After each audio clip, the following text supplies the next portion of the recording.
Alaykum assalom opajon. Siz Muhammad Chesni kanalidan bezovta qilyapmiz. O'zingizni tanishtiring, qayerdansiz, nechanchi yilsiz, ismingiz nima? İsmim Hamida, 95-yilman, Surxondaryo. Hamida opa, 2000 dollarlik o'yinimizga nechta bilet oluvdingiz? Yo'q, rostdanmi?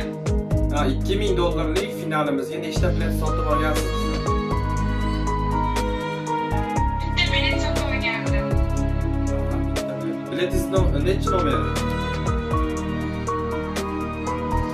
1038 bilet edi. Hozir qayerdasiz? Qaysi shahardasiz? Hozir Moskvadaman, Rossiyada. Opajon, bizni kanalimizga sir bo'lmasa qayerdan qo'shilib qoldingiz? Kim tavsiya qildi? Bizga qiziqdi, shu haqida ma'lumot bersangiz qisqacha qilib. Dugonam tavsiya qilgandi. Dugonam sizni bunaqasida Muhammad Chesni konkursda qatnashib ketib olgandi. Keyin men ham tavakkal qilib bilet sotib olgandim. Rahmat, ishonchlar uchun kattakon rahmat. Omadinglarni bersin. Yana ham katta yaxshi yutuqlar nasib qilsin.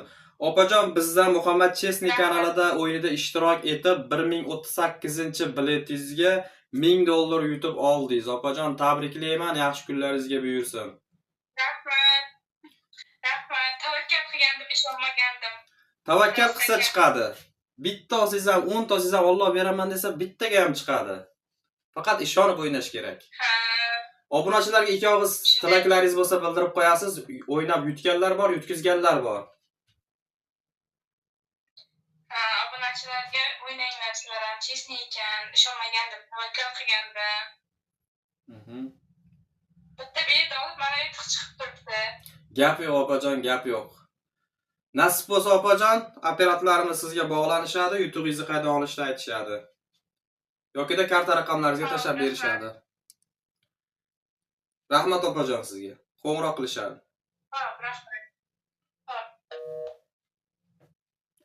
Aziz do'stlar, 1000 dollar opamizga chiqib ketdi. 1038-biletga.